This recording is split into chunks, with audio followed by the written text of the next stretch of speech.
Welcome back to the North Shore Station. That is right. We are back, episode 7.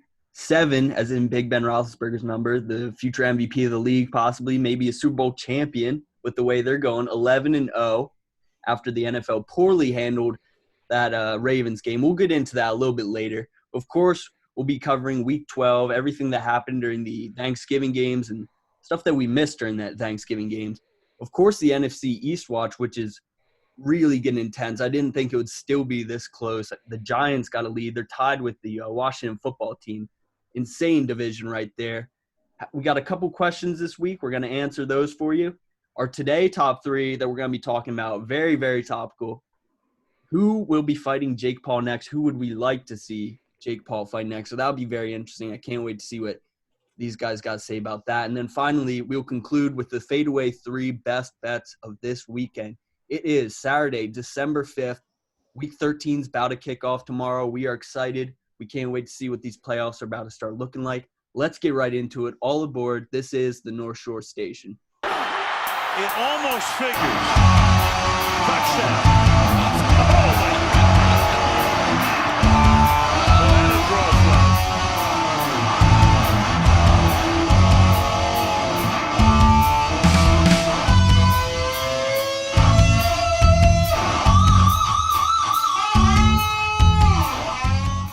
Week 12. We have just seen it. It came. It's gone. And now it's week 13. There are only 4 weeks left in the regular season on the NFL. We just had the Thanksgiving games, which is usually, I think, the time where we start actually figuring out what the identities of these teams are. I think this is officially the point where you're either going to be in the playoffs or you just got to figure out where you're going to be drafted next year. Let's just talk about these Thanksgiving games. The first one, the Texans and the Detroit Lions. Man, Lucas, you said that the Lions were going to win. What happened there? Yeah, I thought maybe Stafford would come out and have ball out a little bit, and I think the Lions franchise right now is in shambles a little bit. You can see, they fired Matt Patricia, fired Bob Quinn. I think Stafford, like you said, Dom, his talent's been wasted a little bit in Detroit. He's getting old now. I feel bad for the guy. I kind of want him to go somewhere else, but also I feel like he's a guy that might want to stay in Detroit and win there.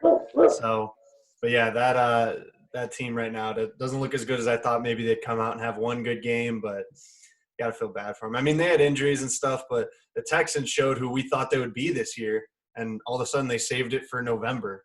But we didn't want to see that from the Lions. At least I didn't. I wanted Stafford to get one primetime win. This podcast, well, me personally, I think since episode 1, I think I was calling for Matt Patricia's job. I always thought he was a fraud. I thought it was a poor move on Detroit's part to fire Jim Caldwell. I was kind of surprised to see that they fired their GM because he has been making some moves. I guess not enough moves for them to win, but he got DeAndre Swift, and that guy wasn't starting until 2 weeks ago. So is that really his fault? He's getting good players. He's making moves. The defensive side is a lot better than it was. I think this is all on Matt Patricia. I don't know what the GM had to do with it. Obviously, they've never won with Matt Stafford. His talent is being wasted. Something needs to change quick so they can actually maybe win a few playoffs games with Matt Stafford. What I think happened with Bob Quinn was he's the one that brought Patricia in, so you got to fire him as well. He's the one that made the decision to fire Jim Caldwell. And Jim Caldwell last season, he went 9-7, and that's 4 less wins than Patricia had in 3 years. So if you're going to have GMs making decisions like that, bringing people in who Patricia, he was a defensive coordinator, so he didn't have any experience leading a team. And Patricia came in the locker room with this attitude like, all right, this is my team now. And we're going to do it my way. And the players were like, who is this guy?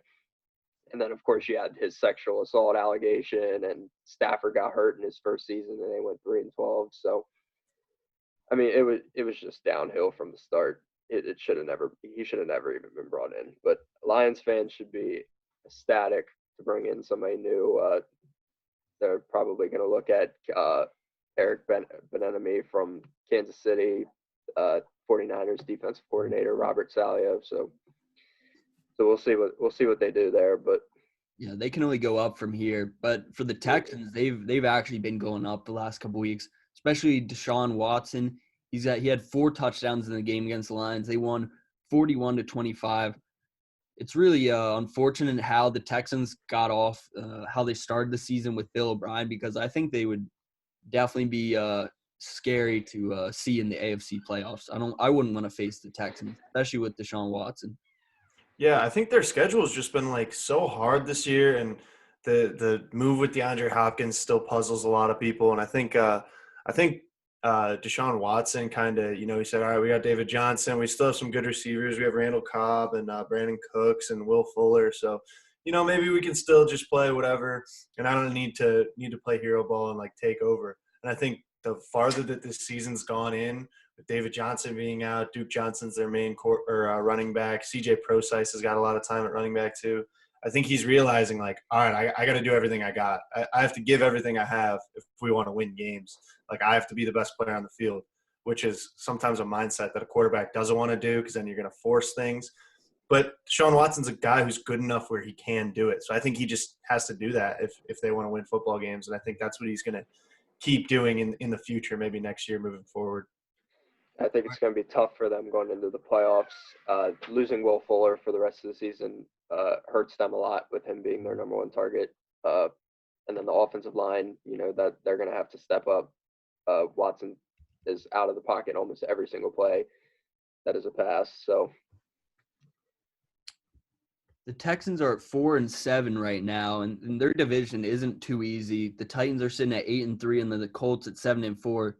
So they're from the outside looking in right now. I don't think this is their season, but I definitely think Deshaun Watson is in the future. I definitely think he's going to be in the playoffs a lot during his career. Let's talk about the other Thanksgiving game that actually happened. The Washington football team versus the Dallas Cowboys.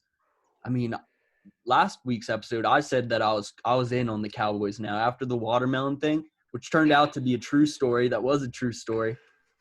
I thought the Cowboys were going to roll after that. That would get me hype. I don't know about them, but I guess it didn't because the Washington football ends up winning that game. Camden, what did you see in that game? I saw the Cowboys lose a game that they easily could have won. I mean, 41-16. 41-16. If you didn't watch the game, you'd look like, oh my God, the football team just whooped the Cowboys. That wasn't the case. Yeah, it was a lot closer than it looks. First drive, the Cowboys go down. They drive down the field beautifully, no mistakes. Then Washington comes out 3 and out. And then later on, they go for a 4th and inches on their own, like 26 or something like that. And all Andy Dalton has to do is pretty much fall forward and he gets a first down. But they throw like a 10-yard comeback route to, I believe it was CeeDee Lamb or Amari Cooper, one of those two. They get an incompletion, and then we score off that. And then what is probably going to go down as one of the worst fake punts, one of the worst plays in NFL history, to again give us the ball in our own territory in more than field goal range, which we turned them both into touchdowns.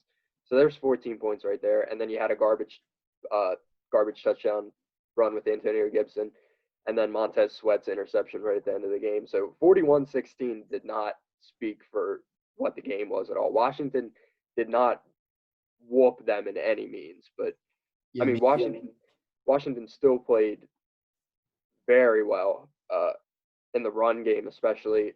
Gibson, everybody was talking about him. He only had 68 yards, but he had 3 touchdowns. he had 115 yards. Oh, He yeah. had 115 yards, 3 I touchdowns. was thinking of it last week.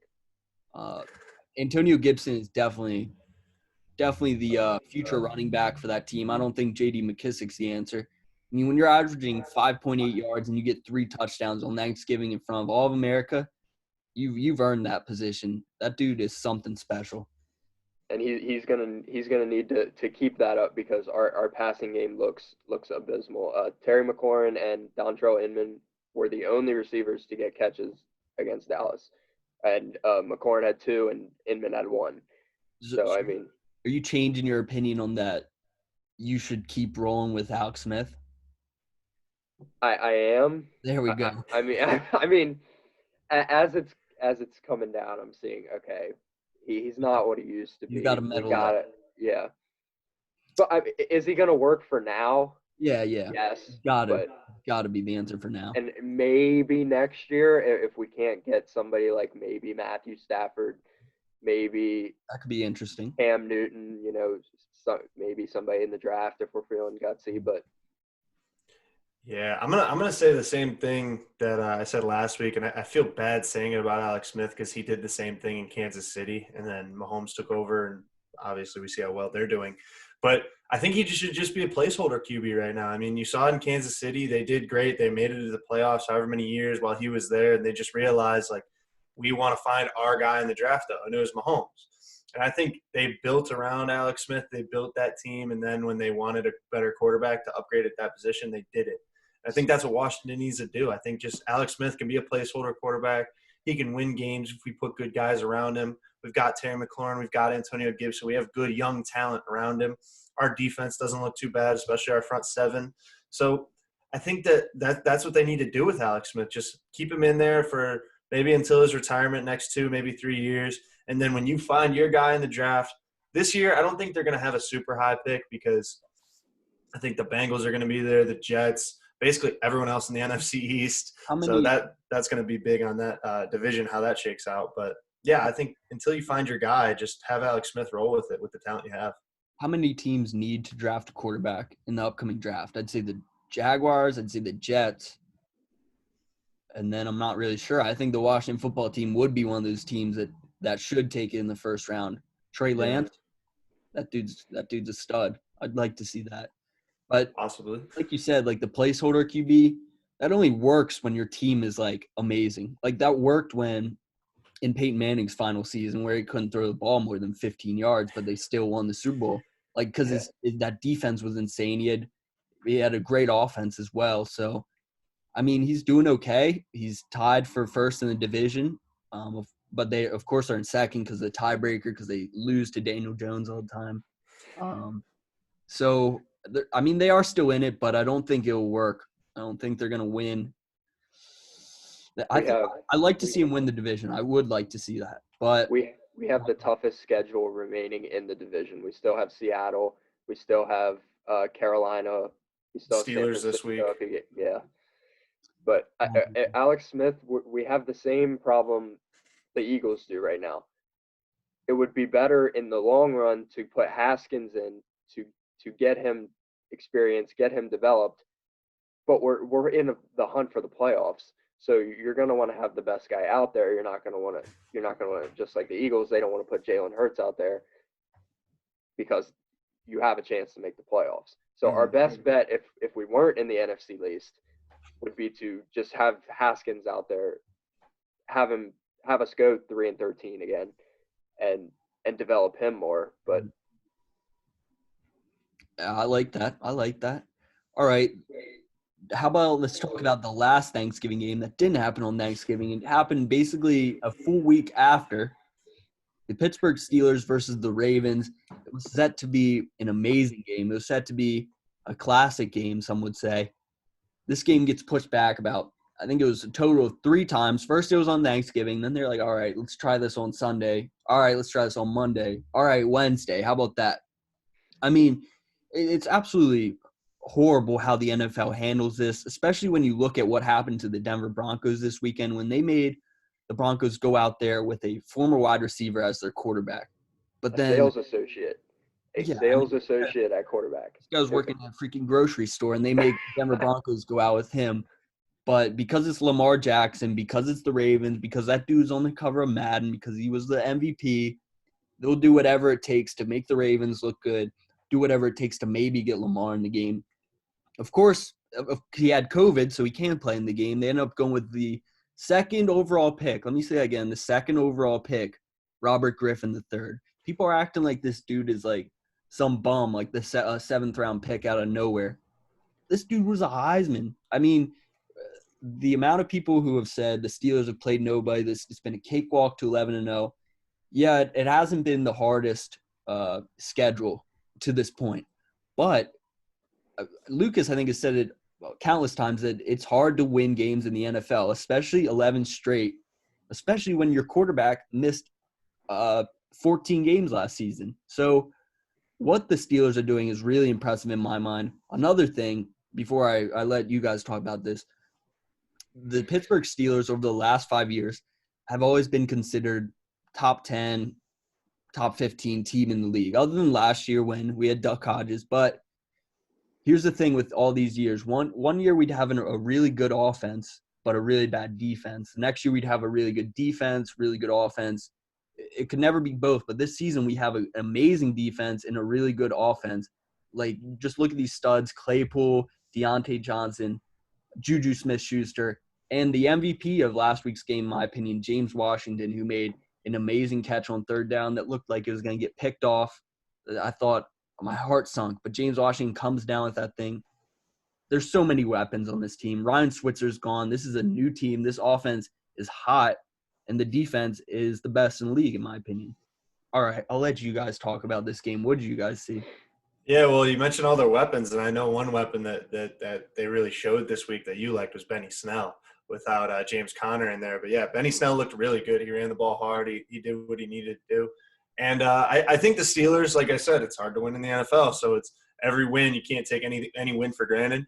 But I will say the Ravens did not look like a good football team. I mean, I know they had two of their starting running backs were out. Their starting quarterback was out. They had the facility shut down for like the whole week. It was a 6-day long game because it was supposed to be played on one Thursday and then it was played on a Wednesday. But, you've got all that time. Maybe make some type of, game plan up where RG3 is going to do a different thing, like different things, and we're going to surprise the Steelers. But it just looked like a bad team. I mean, other than, they got that turnover on the punt and then Gus Edwards scored. RG3 had one good run, but this offense just didn't look good until Trace McSorley came in, threw it on a dime, and Hollywood Brown took it to the house, which looked good. But that still really wasn't that good of a play. It was just kind of a broken play, and he was just a better athlete on that play to outrun guys and juke out Minkah Fitzpatrick and stuff. But this Ravens team is falling apart right now. I don't think they'll make the playoffs. Honestly, I think it's good for the Browns coming from a Browns fan's perspective because they're going to be out of the hunt. I don't think they're going to get it back on track quick enough to be able to make a playoff push, and that's just going to open up another spot for the Browns. But yeah, no, the Ravens did not look good to say the least. So it'll be telling in these next couple of weeks what their mindset is. So the Steelers won this game, but this was the first one of this season. It really did not feel like a win after the game. No one was happy. Ben Roethlisberger after the game, he wasn't happy with it. He knew that the offense didn't perform well, but the biggest story probably coming out of this game was that Bud Dupree tore his ACL, and he's going to be out for the season. That is a horrible loss for this team. He has been playing like an animal these last two seasons. He was playing on the franchise tag this season, so that could have been the last game that we'll see Bud Dupree in the black and gold, which is really sad. But we do have Alex Highsmith, who was our third-round pick this year, who's gotten a little bit of action this year, and he's been looking pretty good. So it's just that next man up mentality. Devin Bush went down with the same thing, ACL. He's out for the season. So it's just about and who can fill in, who's going to step up, and who's going to keep us winning games. And Lucas said it, I think, a few episodes ago, but there are so many pieces on this defense. If one goes down, if someone can just step up and fill in, do enough. And I think this rookie is really sensational. I think it was a steal. So I think we're going to be all right, but Bud Dupree is an animal for sure. Yeah, I think, like I said a couple episodes ago, like the 2020 NFL season is just about discipline and depth and next man up. And I think the Steelers are showing that. I mean, with Devin Bush going down, Robert Spillane coming in, Highsmith's played a good amount this year, and he's looked good. So I think he'll be able to fill in. And I think just this Steelers mentality of next man up, it doesn't matter. Like, we might not have insane talent at one spot, but together as a team, we're going to win this game. And I think that's going to keep going even without Bud Dupree. I think the Steelers defense is just going to band together just like their offense has. And I think they're going to keep making a run. I don't see them losing really this season unless Washington pulls off a miracle and makes a big NFC East playoff push. Maybe the Browns week 17. I'm kind of hoping the Steelers do go undefeated until week 17, because then, they might just sit Ben. Maybe, Bud Dupree, or excuse me, TJ Watt can take a week off. Maybe Chase Claypool doesn't want it. Maybe he's got a little tweak. We'll let him sit out for a week. We still got the 1 seed, so we'll get a bye week. So that's kind of what I'm hoping for the Browns, that the Steelers, go into week 17 undefeated, and they kind of just say, yeah, we're more focused on a Super Bowl than an undefeated season. That's a good point there. I hadn't thought of that. Like, at what point after you clinch like that 1 or 2 seed, do you just say, all right, it's not worth getting Ben hurt because we need him for the playoffs? So do we care about going 19-0, or do we care about winning a Super Bowl? I think the undefeated record means nothing there. I think you got to sit Ben, because he's the reason if this team wins or loses. He made some questionable throws on Wednesday, not his best performance, and I'm actually very nervous for these next 3 games, because including Wednesday's game against the Ravens and Monday's game against the Redskins, and then the week after that, I believe, is the Bills maybe. Sorry if I'm incorrect, but these 3 games we have to play in a 12-day stretch, which is not easy, especially with travel. And I mean, obviously they're professional athletes, so they're going to be wiped out, and it's just not going to be easy. Especially we got the Bills, that's a tough one, and we got the Colts. Those are the 2 I could see us losing. The Colts one scares me. I hate Philip Rivers. I think he's been listening to this podcast. I think he wants to unleash vengeance on the Pittsburgh Steelers. He's a big North Shore Station fan. The other thing that's interesting about this year is that there's only 1 bye in the playoff, and it's just for the 1 seed because they expanded it. So that is one thing to look for. The Chiefs are 10-1. They're right on the Steelers' tail for that 1 seed. So that could be interesting for like I said, week 17. If they do lose that Bills game, maybe they lose the Colts game, however it shakes out, and then, whatever the Chiefs do for the rest of the season. If they go into week 17 and they're 14-1, they still might see that as a must-win game so they can get a bye week, So that's one thing that this season just shakes up even more, is that playoff picture. I believe the last time the Steelers had a bye week in the playoffs was, I'm not sure the year, but I'm pretty sure it was against the Denver Broncos and Tim Tebow in overtime. That's right. Tebow Mania, that's right. In the overtime game, that was insane. Let's not talk about those Broncos. Let's talk about Kendall Hinton in the Broncos. Never even heard of this dude.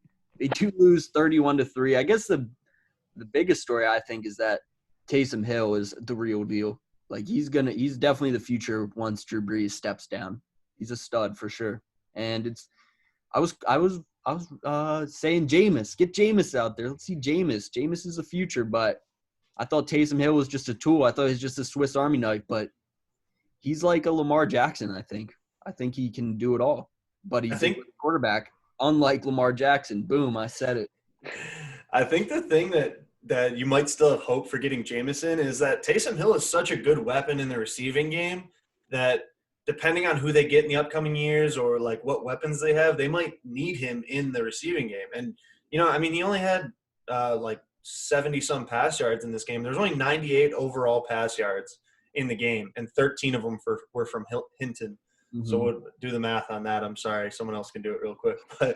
But I think he is a great athlete. I think he can run the ball like crazy. I think he also is really good in the receiving game. But I think because he's so good at those other things, I wouldn't be surprised if they put Jameis in there once Brees retires, because he might be a better weapon through the air, and putting Taysom Hill as a weapon out there for Jameis Winston to throw to, I think that could be huge for him. Here's what I heard about Jameis. I heard that they signed him because of what happened with Drew Brees. Like, he got hurt and in the middle of a game, but their game plan still revolves around Taysom Hill doing like it all. So they can't just put Taysom in there and then just completely change their game plan because they're in the middle of a game. Yeah. But that's why they ended up rolling with Taysom Hill, because then they can just have the game plan with him not doing all that other stuff. So, yeah. And Sean Payton definitely loves Taysom Hill. He said that he is the Steve Young, and that Drew Brees is Joe Montana. I could see that very much. I think he's taken over right now, and I think it's kind of scary for the Breeze family. I don't know. He might just have to hang it up, seeing that Saints are in good hands with Taysom Hill. Yeah, seeing Taysom Hill coming in, especially coming in towards the playoffs, I think it's both a positive and a negative, because the positive teams are not prepared to play against Taysom Hill. They're prepared for the game plan that Drew Brees usually comes in with, and they've seen Drew Brees for how many years now, so they know how Drew Brees is going to play. They've never seen Taysom Hill in a playoff like setting actually throwing the ball, playing quarterback. And then the negative is that Taysom Hill, this is his first couple games actually playing quarterback, where he's actually looking for receivers. It's not just QB powers and read options and stuff like that. So it's going to be interesting to see if Taysom Hill's inexperience is going to get the best of the Saints coming down towards the playoffs. All right, let's talk about the game that most people are saying was going to be the game of the week. On paper, it does look like it. 27-24, Chiefs beat the Buccaneers. I mean, like I said, the game looked a lot closer on paper. The Chiefs ran away with it. Mahomes has proven to me that he is the MVP. I don't really care what he does the rest of the season or what anyone does. Maybe Ben Roethlisberger, but I don't know. The last week, seeing a couple of those throws that Ben threw and then seeing what Mahomes does, it's got to be Mahomes. Mahomes is the most valuable player. It's simple as that. And the quarterback is going against Tom Brady. He didn't look very good. Towards the end, the last quarter, he looked a little bit better. But like I said, I think Jameis would have the same record as the Buccaneers do right now if he was quarterback instead of Tom Brady. What do you guys think? Do you think Mahomes is MVP for sure? Oh, Mahomes is definitely the front runner for MVP right now, but I definitely disagree with you that Tom Brady is the problem for the Buccaneers. The Buccaneers' two main problems. One, his name is Bruce Arians. He can't coach. You saw Brady play in New England for how many years, throwing dump offs, screens, drags, every play, and it won Brady how many Super Bowls? And now you have him throwing deep bombs to 5'10" Scotty Miller and Antonio Brown, like Tom Brady has ever done that before. And then the other problem is the Buccaneers defense is absolutely atrocious. The way they are running that defense is just, I mean, that touchdown to Tyreek Hill, why is Tyreek Hill in one-on-one man coverage against probably the Buccaneers like fourth best cornerback? Like that was just mind-blowing to me. Tyreek went off in that game. Like, how many yards did he have? He had like 3 touchdowns, over 200 yards in that first half. I think it was 296. I think he ended up with 296. He was like over 200 in the first quarter. I think the Buccaneers defense, like you said, they're atrocious, Camden. I feel like they're like week to week, they go up and down. And in this game, they went like half to half. Like they gave up 17 in the first quarter. They just didn't cover Tyreek Hill. He had 2 touchdowns. And then like they only scored 7 points in the second half. Again, it was a Tyreek Hill touchdown. I guess they just can't guard him. But not many people in the league really can. But I think that just shows the Bucs, like they have the ability to stop a team, and they did it in the second half. Besides the 1 touchdown, so like it's just the inconsistency is an issue. I don't know if it's the scheme, if it's the players, but like you said, they had like their 4th corner on Tyreek Hill man to man in the first quarter. So in my mind, that's scheme. It could be the guys. Maybe there was a miscommunication and things, but I don't know what their defensive coordinator's mindset is. Maybe he just has really good plans against some guys and not as good against other guys. But here, I think that's impressive that he made a mid-game adjustment to shut down the Chiefs' offense a little more in the second half. So that's big. But you're right. I think that defense has to be more consistent if they're going to make a playoff run. Yeah, I always thought that Bruce Arians was a little bit overrated as Pittsburgh's offensive coordinator. He did all right, but the biggest issue was that Ben Roethlisberger got hit all the time. And really the reason why the Steelers were so good back then and won the 2 Super Bowls during when he was offensive coordinator was not the offense, it was the defense. It was Troy Polamalu, Ryan Clark, James Harrison, Lamar Woodley. I mean, the list goes on and on. So it was more the defensive side. Mike Tomlin is defensive mind. Dick LeBeau, the legendary defensive coordinator. I don't really know how Bruce Arians got so much clout in the NFL because he really hadn't done anything with the Steelers offense that made me think that he should be the head coach for Tom Brady, the greatest quarterback of all time. And his roster just shows that he should be doing a lot better than he is. So I'm going to agree with you a little bit, Camden, but I also do think time is starting to catch up to Tom Brady. I think. Oh, I agree. Yeah, I agree. Tom Brady can be playing better. Tom Brady's not playing his best football, obviously. Like, part of this is Tom Brady's fault, but the way they're using Tom Brady is not effective in any means, and that's on Bruce Arians. And then Bruce Arians is in post-game conferences saying, "Don't look at me. This isn't my fault. Like, I'm putting the right plays out there." Like, no, you're not. You're getting beat by Jared Goff. Like this, you got to change it up. It's obviously not working. Stop talking bad about Jared Goff. It's just going to keep coming back to bite you, Camden. Yeah. He's throwing for 500. Speaking of the Rams, I think they're starting to move into the top 6 teams in the NFL. I'd be scared to play them right now. Their defense is amazing.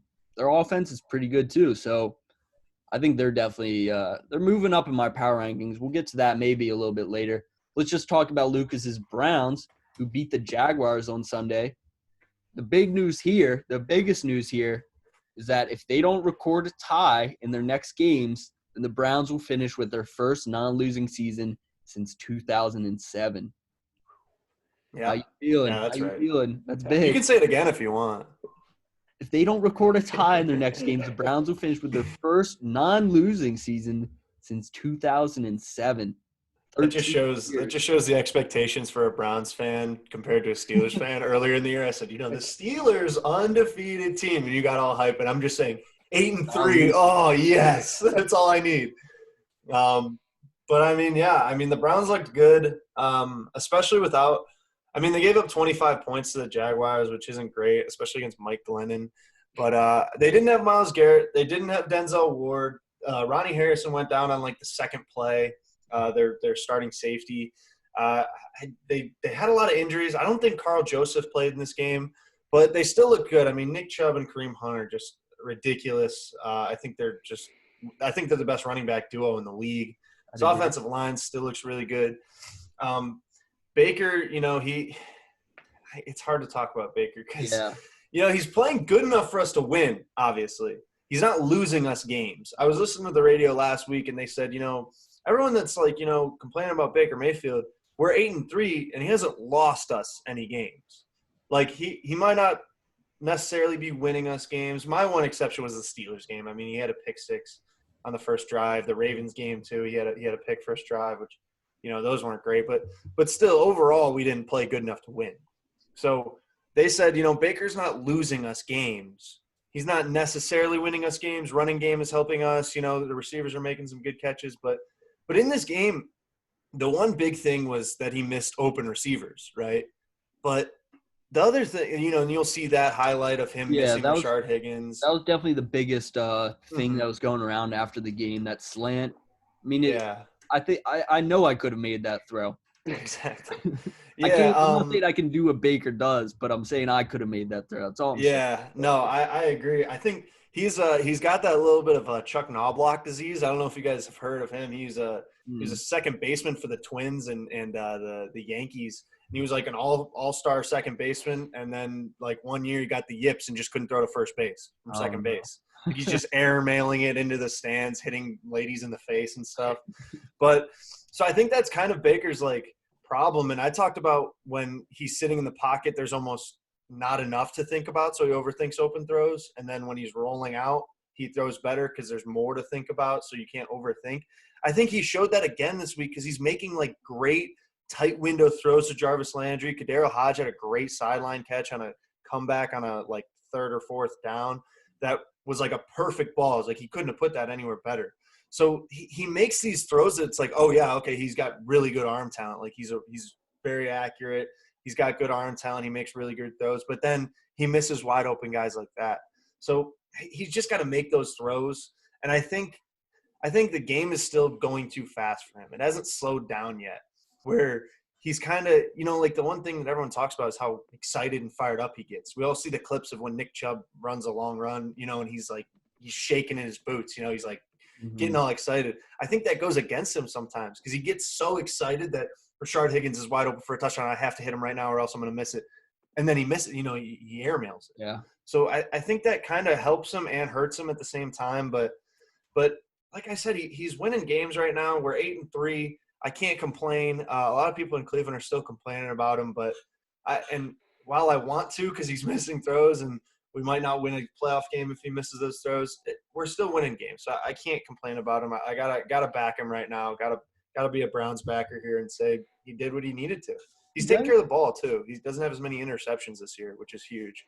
The Browns are sitting comfortable in the playoff picture right now.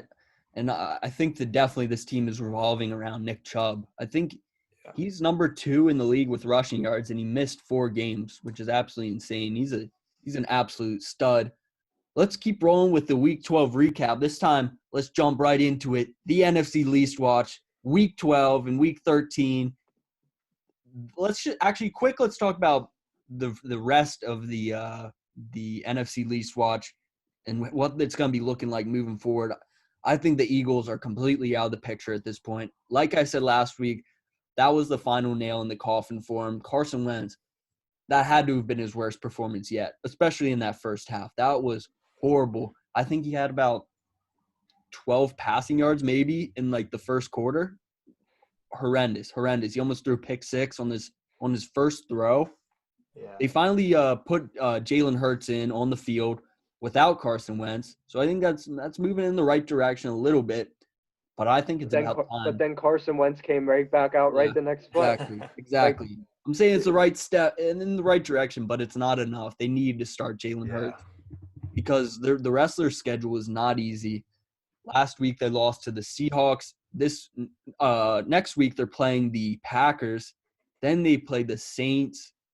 Then they play another hard team, I believe. And then they have Cowboys and the Washington football team, which, I mean, I think the NFL knew that this division was going to come down to the wire. I think the Eagles might have a shot that last game. I don't think they'll make it, though. That was a final nail in the coffin. I think another thing that's just like not only the loss, obviously, but just how degrading it was. The Seahawks just came out and basically disrespected them in the first quarter. With how bad Seattle's defense is, that was just embarrassing. It was disrespectful that they went for it on 4th down twice and didn't get it either time and just didn't have. I think it was what's his name, Barnett, that had 2 huge plays on 4th downs to stop them. And the Seahawks just were like, all right, whatever. Like, it's fine. We know your offense isn't going to do anything, so we'll go for it on 4th. Even if you stop us, who cares? Which was, to me, just straight up disrespectful. DK Metcalf, he had one hell of a game. Yeah. I saw a stat that said DK Metcalf had more catches and more receiving yards in that game than J.J. Arcega-Whiteside has had in his entire career. For those who don't know, the Philadelphia Eagles drafted J.J. Arcega-Whiteside before DK Metcalf in the draft. I mean, just say you know absolutely nothing about football. You just look at him. Put Arcega-Whiteside here and DK Metcalf here, and tell somebody who knows nothing about football, who do you want to play for your football team? Yeah, exactly. Who are 99% of people going to pick? If we throw the ball into the air, which of these 2 people do you think is going to jump over someone and catch it? Probably going to go with DK Metcalf. DK didn't have the best combine numbers. Like, he had a bad 3-cone drill. But really, what does that matter? How many times you see anyone doing that stuff on the field? None of that stuff even matters. The other thing that hurt him that a lot of people have talked about this year that I kind of didn't even know about because I didn't hear any stories about it, but he only played like 20 games in college because he had that neck injury. Yeah. So, or maybe it was even less. I forget. But yeah, that was like a scary – like I saw a story on it and I was like, wow, he like was this close to like not playing football ever again. So I think that was one thing that scared people, but still, like, look at him. Obviously, his recovery went pretty well. Like, that dude's he's a generational talent, I think. Just the way he's built is like, that's a freak right there.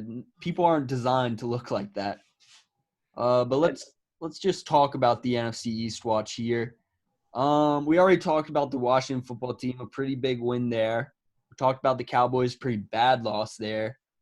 Cowboys facing the Ravens next week. The Washington football team playing the Steelers next week.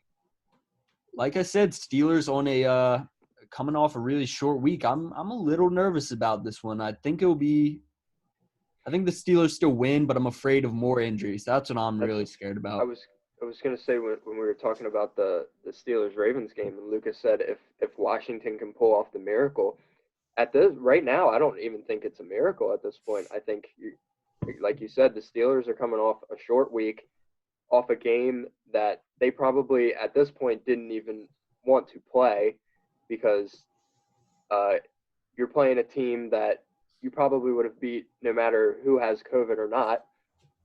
And then Washington now has more time to prepare in general, and now they have more time to prepare for the Steelers defense without Bud Dupree. And with Washington being a very run-heavy offense, not having Bud Dupree for Pittsburgh is going to be a big hole. It's not good, but I think this is the right week to come back. This is the right team to play after having a game like last week's, because it was just a tough game. It was a sad game, especially with Bud Dupree. I think this is, if we can't get it done on offense, we can't stop the Washington football team. I think I'll start buying into the theories that the Steelers are the weakest 11-0, potentially going to be 12-0 team of all time. Because if we can't get it done next week after this was a wake-up call, I think. Even though we did win, it's a wake-up call that we are not invincible. Everyone can get hurt. It doesn't matter. Anything can change at a blink of an eye. If the season ended today, yeah, we'd be the 1 seed. But the season is not ending today. The season ends in however many weeks. So we need to keep on rolling, keep on playing. Giants then, next week, they play the Seahawks. So I'm kind of thinking that with Daniel Jones injured in that game, they're 100% losing. I think all of the NFC East teams lose this week. That's just my thought, just looking at this. Yeah, I think that the only team that, like, I'm looking at the standings right now, and right now the Cowboys are in last place. And the teams that they play, the Washington plays the Steelers, Giants play the Seahawks, Eagles play the Packers, like all really good teams. And then the Cowboys play the Ravens, who we just talked about, haven't looked that good. They've had COVID issues. I don't know if Lamar Jackson's going to be able to come back and play this game. I don't think he should be able to, right? I think they pushed it back to Monday. They pushed it to him to play Tuesday, I believe. I think it's supposed to be a Tuesday game now. Right. Probably so, I wouldn't be surprised if if he plays just because the NFL needs Lamar Jackson to play. But still, I mean, they still haven't looked that good in the last couple of weeks. So I wouldn't be surprised if the Cowboys are the only team to win this week, and then they just keep making that race tough. That would be 3-4 win teams, and then the Eagles at 3 wins. That would make things really, really interesting. I think it's the Redskins. Wow, it's so tough with the Giants beating the Redskins twice. It's so tough for the Redskins to make it. Well, they didn't beat us twice yet. We have them once yet at the end of the season. Oh, okay. But with the one that you've already lost, I think that game will be the – that game could be for the division. Yeah, it's going to be really exciting. It's super exciting looking at this division coming down to the end. I'd love to see one of them. Colt McCoy at that point. Oh, yeah, I forgot. You gotta love getting excited about a division that their leader right now has 4 wins. You gotta love getting excited about that. It's crazy that they're going to be representing division in the NFL. Kind of sad, in my opinion. Yeah. All right, that concludes NFC Least Watch. Pretty short one because I think there's not much to say about this. These are 4 L's right here. That's all I need to say. Let's just go right into these Twitter questions. Camden, what's our first one? The first question is from Dominic Rumi. He says, why is the NFL so expletive inept when it comes to handling games moved due to COVID? And I thought it was for viewership. They kept moving the Steelers game back. They wanted Lamar to play. They wanted the game to be decent so that people would actually watch it. But then they put the game at 3:40 p.m. Mm-hmm. I was like, so it's obviously not for viewership because told me everything. I certainly wasn't home to watch it. Yeah. There wasn't that many people who were like, I need to watch the Rockefeller Center Christmas tree lighting. I need to see that. Who watches that? I turned it on for half a second to see if I was like missing something. If this was more entertaining than AFC North rivals going at it, I turned it on. I see like Gwen Stefani singing. Boop, turn that off. Come on, man. We couldn't have pushed that to 3:40. You're missing it. Yeah, serious. The one thing that is like weird to me was they pushed it. Originally it was Thursday, and then they moved it to Sunday or something, and then it was Tuesday. And then they were like, well, instead of Tuesday, let's do Wednesday. I'm like, what's the difference? It's one day. Yeah. Like, how there many was- people are going to be active on Wednesday that aren't allowed to be active on Tuesday? I think it was because their facility, the Ravens facilities, closed or opened back up on Tuesday. I don't know. Like, I just give think them it one was- day of practice. Broncos, give them a grocery store. Yeah, that it was the inconsistency of how they're handling the games is just it's awful. I'm just- Watching that Broncos game with them not pushing that back, but pushing the Ravens game back about 14 times was just awful. I mean, and then on top of that, it wasn't scheduled to be before they announced who was going to play quarterback. Then they nationally televised the Did Broncos hear. Saints game on Fox Yeah. against the Saints. Like Yeah.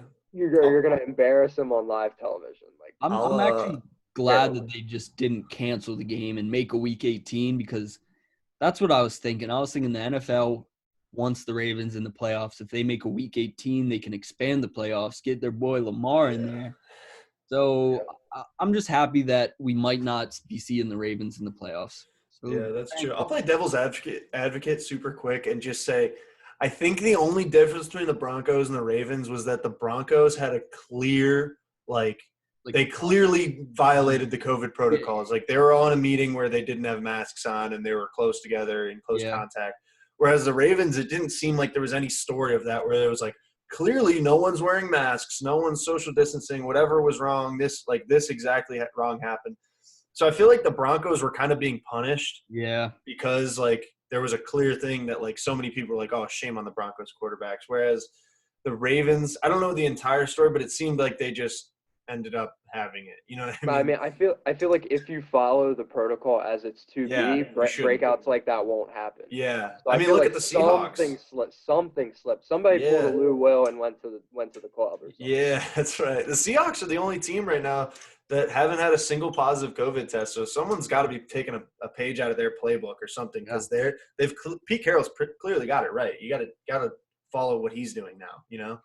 And what's really annoying about it is because that got pushed back so much, now you're punishing teams who I get it punishes me.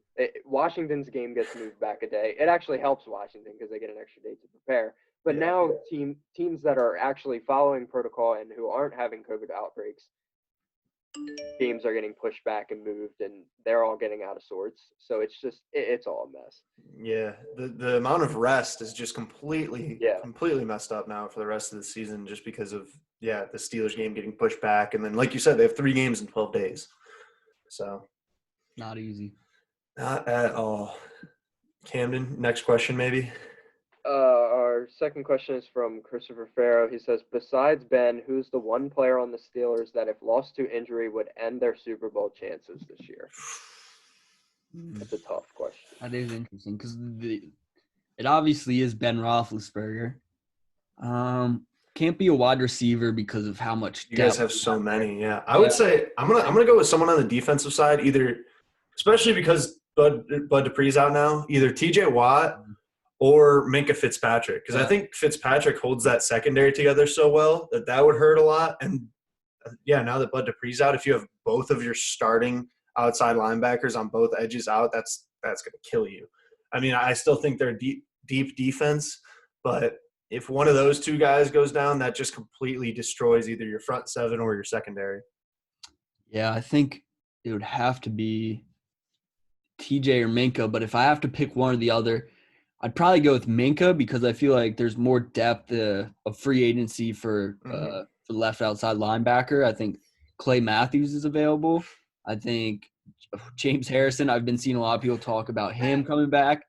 Terrell Suggs, I've been seeing. Not like I want those last two guys at all. Clay Matthews, fine, I guess.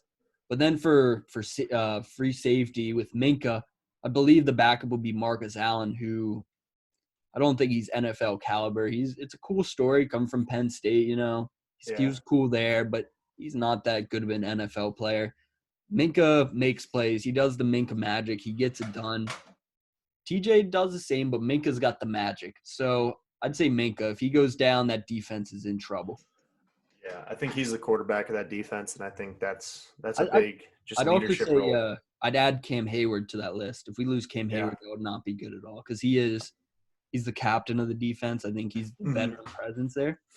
Although, would like you add- said, I think they have more depth there with Tyson Alualu, Yeah. Stephon Tuitt, what's his name, Thomas or Vincent? We What's got 98? Wormley. What's 98's name? 98 is Vince Williams. Vince Williams, He's yeah. a I think, linebacker. yeah. Oh, he's a linebacker. Yeah, Oh, my bad. I thought he was an interior guy. he was huge. I would Yeah, add. he's large. I would add Joe Hayden to that too. Just Yeah. I was thinking. The depth at corner, isn't as great as than what Mike Hilton would move into the number one. But anytime you lose a corner, no matter who it is, that changes how your defense plays completely. Yeah. Because if say Joe Hayden's in man coverage against the number one wide receiver on the other team you're playing against, Mhm. you might not do that with Mike Hilton. So you're gonna have to shift your defense completely different. So losing Joe Yeah. Hayden. I mean, look at the Browns this week. They didn't have Ward, and they had to play Kevin Johnson at the outside corner, and then they had to move Tavier Thomas, who's mostly just a special teams guy, into the slot corner, which kind of just messed up our whole secondary because Greedy Williams has played like 6 games in his 2-year career, whatever. He's like not played at all, and Denzel Ward went down, and Mitchell's been playing good out at corner, but then once he's like a 2 corner, you can't put him it's hard to put him at the number 1 corner. Luckily, we were playing the Jaguars this week, who they don't really have that many weapons that we had to prepare for. But yeah, I mean, yeah, if Joe Hayden goes down, that just messes up your whole secondary as well. Mm-hmm. All right, we got one more question, right, Camden? Yeah, our last question is from Brock Madonic. He says, who's the best rookie receiver so far, and who will win Offensive Rookie of the Year? Offensive Rookie of the Year would have to be Justin Herbert at this point, right? And then that would for be my prediction. best wide receiver, there's a lot of answers you could go with. I don't think I know who any you're of them would be going with. wrong. But I'd say Chase Claypool. Saw that one coming Just- a mile away. Just one, because he's a Steeler, of course. But 2, because I think he's in very similar ways to DK. He is kind of like a generational talent in just the way he's built. Like, the last person we've seen this big, this fast was Calvin Johnson. So Mhm. I'm really excited about his future. Of course, you could say Justin Jefferson, Jerry Jeudy, CeeDee Lamb, T. Higgins. What do you guys think? For Offensive Rookie of the Year, I'm going to say Justin Herbert because he's got 23 touchdowns right now. He's definitely going to – I think he's going to break Baker's rookie record. We talked about Joe Burrow doing it, and then he went down, and I think even at that point, Herbert still had more passing touchdowns than him. So I don't know. We should have talked about him more back then. But, I mean, he's got 23 right now with, 4 or 5 games left. Yeah, 5 games left. So I think he definitely breaks that. Best rookie receiver, I do like Chase Claypool a lot. I think he physically – he's one of the better ones. I think Justin Jefferson's doing really well right now.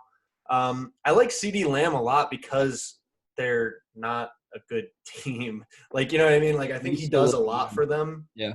When it's kind of just him and Amari Cooper. They had the one what was Steve Jarvis or Jarwin? Blake Jarwin, that's his name. The tight end go down. Yeah. Schultz has stepped into that role and done pretty well. But, like, besides those 2 or 3 guys, they don't really have many offensive weapons. So I think CeeDee Lamb's done really well this year. Like we said, T. Higgins, but Dom, like you said, I think that's probably just mostly because of Joe Burrow. I think a lot of the credit for T. Higgins' productivity goes to Joe Burrow. I don't know. I might have to go with Justin Jefferson. I like Justin Jefferson a lot coming out of LSU.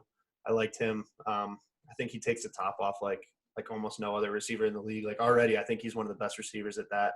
He makes a lot of tough catches. So I think Justin Jefferson's probably my top one right now. No offense, Dom. No, I like that one. That would be my other pick. Camden, what about you? Yeah, I would go with Justin Jefferson as well. Like Lucas said, he can beat the defense over top. And being a Washington fan, as I saw for many years, Kirk Cousins cannot throw the long ball for his life. So having somebody who can, even if Kirk overthrows it like he always does, who is fast enough to be able to run under it is very helpful for him. Yeah. In the background. There's so many rookie receivers. I literally forget about them. Jerry Jeudy, Henry Ruggs, T. Higgins, CeeDee Lamb, Chase Claypool. I feel like I'm still missing T. Higgins. Jalen Reagor. Jalen Reagor. That's right. There's so many solid Jalen rookie Reagor was receivers. drafted before Justin Jefferson. Yeah, I don't. And AJ I still don't get Arcega-Whiteside was that drafted pick. before DK Metcalf. So Yeah, that's just So they all don't. or- They don't know what they're doing in the draft with their receivers. Yeah, for they're sure. flipping coins. All right, let's move on to the next segment. Today's top 3. This one's brought to you by ADHD Apparel. We mentioned it earlier. Celebrities, athletes that you'd like to see Jake Paul fight next. Lucas, would you like to say anything about ADHD Apparel before we move into this segment? No, you just gotta love ADHD Apparel. Still, one of our top sponsors right now. We gotta love them. Small business, great time to support small business, right? Like them. Independent owner. There you go. Who wants Dom's it? showing the shirt right now. If you're on the video feed, and Clean. just great independent business. Check them out at adhdapparel.com for hats, shirts, socks, and they're growing inventory all the time. So yeah, check them out for sure. Look at this quality. Look at that. Very quality. high quality shirts, wavy designs. It's great stuff. adhdapparel.com. All right, let's move on to the top 3. Lucas, we'll let you start first because I don't think you've started first yet. Who would you Yeah. like to see Jake Paul fight? Yeah, I'll start first, especially because, this one hits a little close to home. Jake Paul, Westlake guy. It's about 10 minutes away from my Wait. hometown. Wait, one thing quick. Didn't he say like he's from like a super small town? Yeah, it's a little smaller. Yeah, but I mean it's Cleveland. It's the outskirts of Cleveland, right? It's I wouldn't say it's super small. It's not like they still have like 200 kids in their graduating class. yeah, I think I wouldn't say definitely he's from middle of super nowhere. small. Yeah, so But, all right, go ahead. But no, I'm gonna stick with another Westlake grad and go Logan Paul, his older brother. I think it's just a media circus right now. I think that would be perfect for them. I kind of don't want to see it because I don't really like either of them, and I know both of them would make a lot of money out of it. But they're both going with the boxing thing right now. I think Jake Paul showed, he's got that knockout power, which is something you can't really teach, which is kind of scary. And I think Logan Paul could have it too. I don't know how the dynamic would be of fighting your older or younger and older brother, but that could be interesting. If you're gonna go boxing, I don't know who I'd give the edge to. MMA, I might give it to Logan Paul. I think Logan was a better wrestler in high school. Jake was just kind of average, but yeah, if you're gonna go with the media circus of fighting guys like Nate Robinson or YouTubers like KSI and his younger brother, you might as well just go full out and just fight your brother at this point. He's 100% doing this for the money at this point. I've sure. also heard, well, this is kind of my own conspiracy theory. I've kind of heard him saying some stuff. I don't know if I believe it, but what athletes make the most money? Boxers, right? Floyd Money Mayweather's got so much money, and he makes so much money because he's such a big name. People love following him, love seeing what he's doing, what he's spending money on, or the dumb stuff he's saying. Maybe Jake Paul had this plan 6 years ago when he started training. Like, I'm just going to become just this lunatic who people have to pay attention to. And then somehow I'll get in there to fight some bum NBA player, knock him out, and then I'm the biggest prize fighter overnight. This guy could fight pretty much anybody at this point. Every boxing, everyone would want him to be fighting in their venue or whatever. So maybe this was a big plan to make Floyd Money Mayweather type money. So yeah, I think this is the right route to go for him, honestly, because I think in entertainment, he's not going to go any farther. Like, no one's going to give him acting deals. He's not going to be on a TV show or a movie in real acting other than internet stuff. So I feel and he's training it. Obviously he's got, like I said, he's got knockout power that you can't really teach. So you can't go in the gym and work on that as much. So I think this is probably honestly the smartest move for him. I don't like him, but I think that's probably the best. If I was him, that might be what I'd do, because you can just get big name guys to fight you and people are going to watch it. Yeah, you fight for 30 minutes and you make tens of millions of dollars. It's insane. Exactly. Yeah. I think like Dom said, he with the YouTube and stuff, he tried to find his side hustle with boxing, and then he realized, oh, this can be my main hustle, and then exactly. YouTube can be my side hustle. I can make so much money from this. I might not even need YouTube anymore.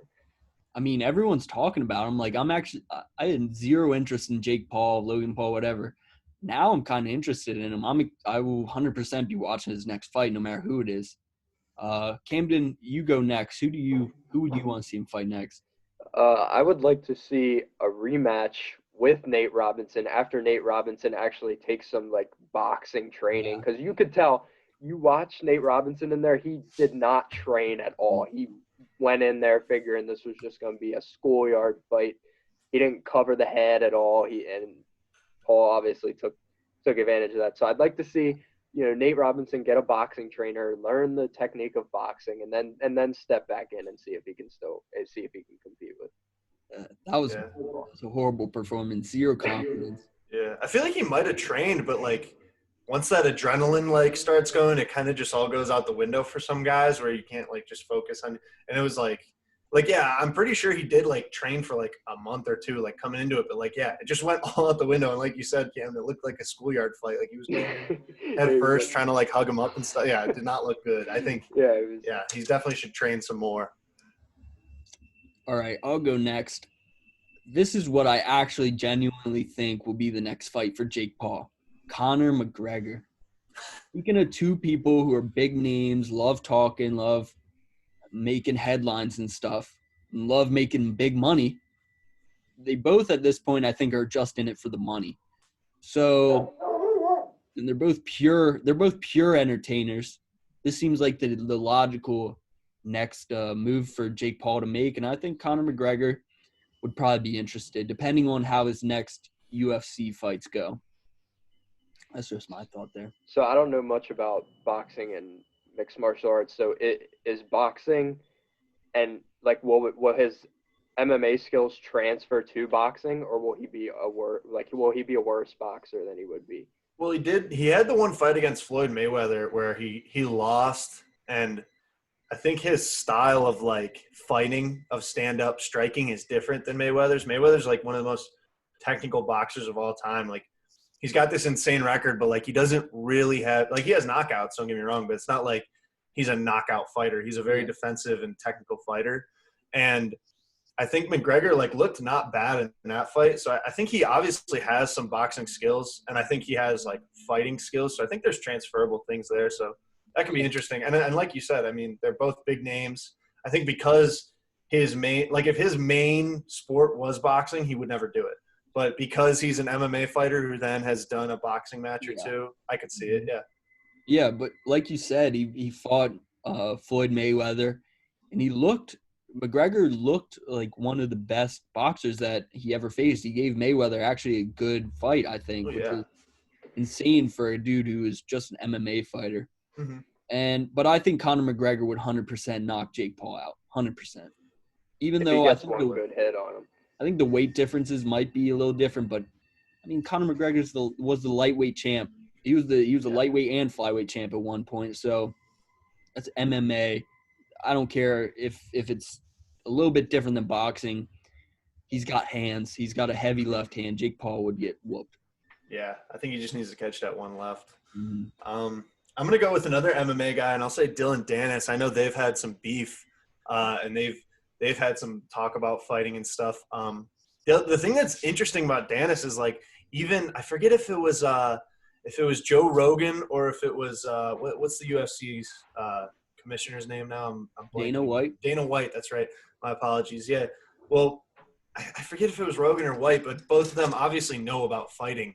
And they were like, yeah, in a UFC MMA match, I'm pretty sure Dennis would like whoop him, but like, because he's kind of more of a grappler. But they both kind of said like, after watching that fight, even though it was a 5'9", 36-year-old NBA player, like, Paul's got like a little bit, he knows what he's doing. So I don't know how Dennis would fare in the boxing ring. So that could be interesting, but I think that's honestly like possibly one of the next fights for Jake Paul. They've had beef for a while, and I know Dennis for a long time like talked about like just that he would like whoop him and stuff. But I think coming back like after talking all that smack after a couple of years and then getting knocked out by Jake Paul would be a little interesting. So I think Dylan Dennis would be an interesting one that I think could actually probably happen. And there's another storyline to that fight that you're missing. Dylan Dennis's girlfriend, Savannah Montano, smoke show on Instagram. Don't look it up if you're under the age 18. Anyways, Jake Paul was dating her before Dylan Dennis. Ooh. So that adds just another level of hatred to this fight.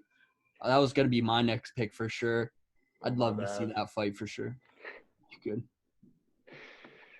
Cam, For my second one, I'm gonna go with LeBron. You know, after obviously wouldn't be for a while since he just signed a 2-year extension with the Lakers. But you know, and you always hear people say, "Oh, LeBron would be a great tight end," or LeBron could do anything in sports, and sports don't necessarily transfer like that, except as for you a few can see with exceptions, Nate like Robinson, Michael Jordan and Nate you know these guys Robinson. that played baseball.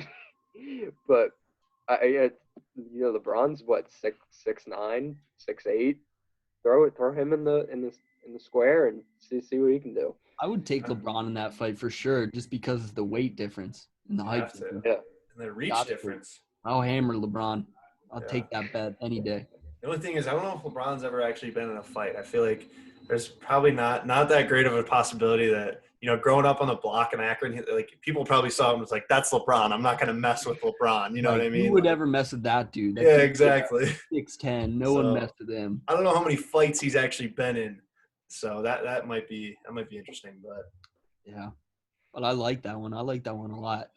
My next pick is going to be Juju Smith-Schuster. This name hasn't been floating around at all for Jake Paul to fight. But they're both kind of like internet sensations, kind of like social media influencers in one way or another.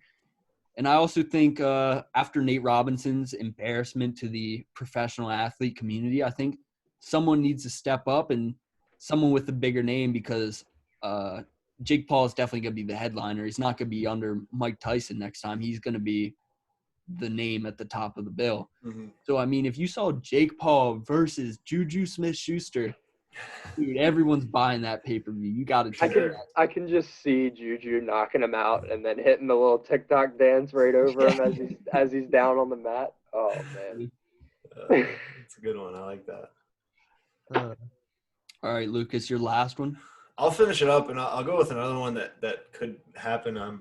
I've seen some stuff on Twitter. I don't know if he's been talking to Logan or Jake exactly, but Evander Kane, one of the hockey players for the San Jose Sharks, has been talking about fighting.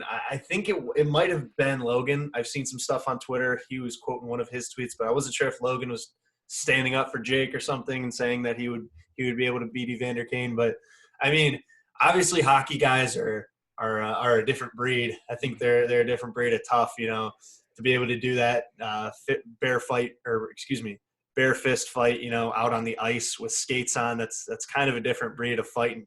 But you know, if he you know gets in a boxing ring and, you know, trains for a couple months, I could see him transferring over and, you know, being able to take down a guy like Jake Paul. So I think, I don't know what the weight difference is, but I think Evander Kane's a crazy athlete, and I think he's got that nasty streak in him where, you know, you kind of have to have that as a fighter, which I think is kind of one thing that hurts an NBA player like Nate Robinson, is you have to be able to flip that switch of like, go from I'm a professional athlete to like, I want to kill this kid across from me. You know what I mean? And I think a hockey player would have that more than an NBA player. So I could see Evander Kane, you know, turning it on and, you know, chucking knucks. Ever since the Nate Robinson fight, whenever I see football players like getting in each other's faces, acting like they want to fight, I can never see it the same again. I'll never be able to look at NBA players or NFL players like acting like they're gonna fight. But hockey players, they're actually about it. They do fight. So I like that pick. I like Evander Kane. I like that. Camden, what about you? For my last one would definitely just be for the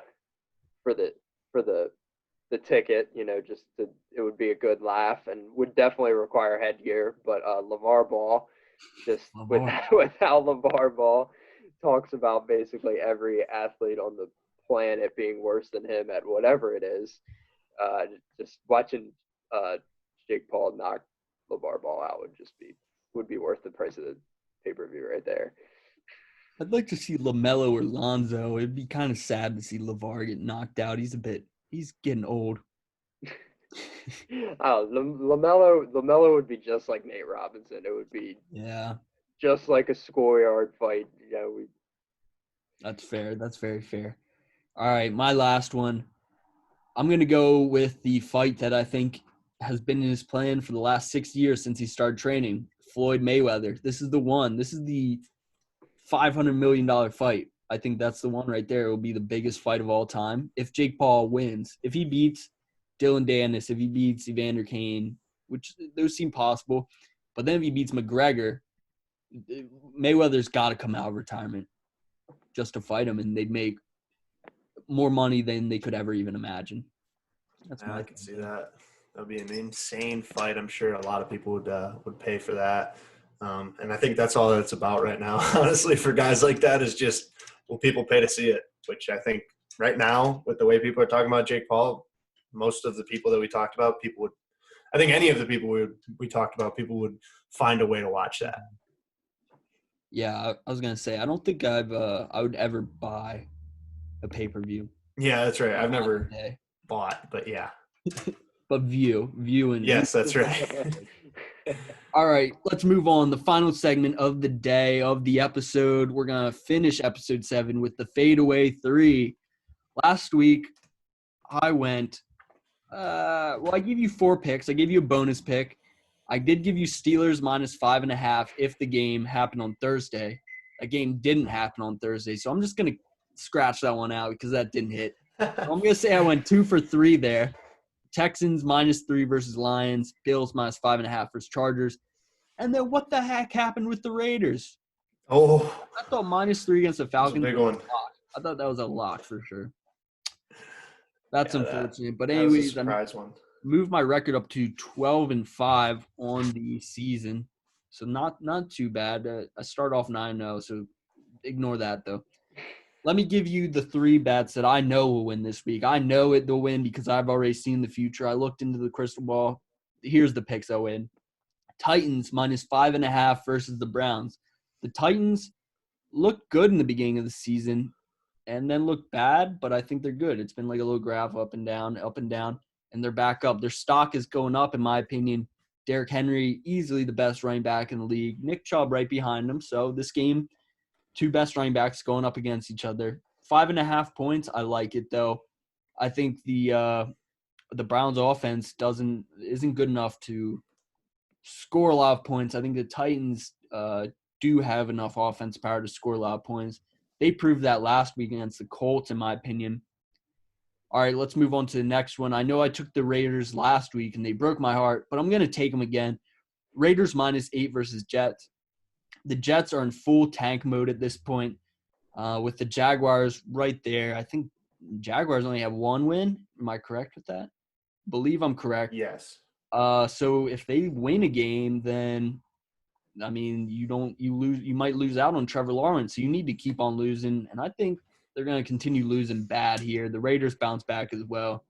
Raiders -8 is the second pick, and then my last one, Patriots versus Chargers. The spread is 1.5 points. I was having a tough time picking between these points, between these teams. I mean, I'm going to go with the theory that has helped me win the past, that the Chargers will pull a classic Charger move and lose by just a little bit. And the Patriots, Bill Belichick, is starting to remember, oh, wait, I'm the greatest mind in football of all time. I can win just by using my brain. So Patriots +1.5 is the pick there. 3 for 3. You better believe it. You better hammer those picks. Lucas, let's hear about your picks. Yeah, I see that Titans -5.5. I'm pretty upset with you, Dom. I'm not gonna lie. I think the Browns. I can't bet for the Browns because then that's that's the bad juju. I always have to say that the other team's gonna win. So I think the Titans are gonna win here. But under the table, I don't know if they're gonna cover 5.5. I think the Browns could at least cover. I don't know if they'll win, but I think they'll cover. But anyway, my 3 picks. I have Dallas +7.5 versus the Ravens. I talked about it. I think Dallas could be the only team in the NFC East that wins this week. I think, although Andy Dalton's inconsistent, I think the Ravens right now are just off their rocker. I think the whole organization is in shambles. COVID's going on. I don't know for sure if Lamar Jackson's going to come back or not, but I don't know if it matters. I think they're just too out of sync right now. I think the Cowboys might not win this. I could see them, like I said, being the only team in the NFC East that wins, but I think they'll cover 7.5. I think that's a lot of points. I next have the Bills plus 1.5 against the 49ers. The Niners, they came off a big win against the Rams, but I still think the Bills are just a better team. I think the Bills could, keep helping their playoff standings and help that playoff push with this win. I think Josh Allen's going to come out and have a big game, and I think the Bills are going to win this one. And then finally, I have the Cardinals plus 3 versus the Rams. The Rams lost that game against the Niners, like I said, and I still think the Cardinals are really good. I think Kyler Murray is really good, even though, the last couple of weeks we haven't talked about them as much because they haven't looked as good as they did earlier in the season. But, I still think the Cardinals are a good team, and I think plus 3. I think it's going to be a close game. It could be a push because it could be a field goal game, but I like the Cardinals in this one, plus 3. So I'm going to take that against the Rams. I like the Bills plus 1.5 pick a lot. I think that's easy money there. Dallas plus 7.5, a little scared on. And then the Cardinals plus 3 versus Rams. I almost took that one, but I really like the Rams defense, and I don't think Kyler Murray is good enough to shred that defense. That's just my thought there. But it could push. I could see this being a field goal game. Yeah, for sure. All right, Camden, what do you got for us? I'm going to start off with Texans plus 3 versus the Colts. Like we talked about earlier, Deshaun Watson looks like he's got the Texans back in a little bit more order than they were before. So, again, this is another one that could probably be a push, but I think the Texans can pull that one out. Then I'm going Saints minus 3 versus the Falcons. Even though the Falcons are hot after demolishing the Raiders last week, like we talked about, Taysom Hill looks good, and the Falcons defense isn't the greatest in the world, so I think Taysom Hill gets some good gets some good preparation for playoffs in that game. And then I'm going out on a limb, Washington plus 7 versus Pittsburgh. Pittsburgh's on a short week, no Bud Dupree, Antonio Gibson's looking hot. The passing game doesn't look great, but I think Washington can pull this one out. I like that pick. I would, if I had to pick one, I would probably take Washington plus 7. Yeah, I don't know if they'll be able to pull it out, but 7's a lot of points. And, like you said, that defense right now is in pain without Bud Dupree, without Devin Bush. So that could be an interesting one. I don't know if they'll win, but I think the Steelers could be 12-0 at the end of the week. But plus 7, that's still a lot. And that could push as well. It could be a touchdown game.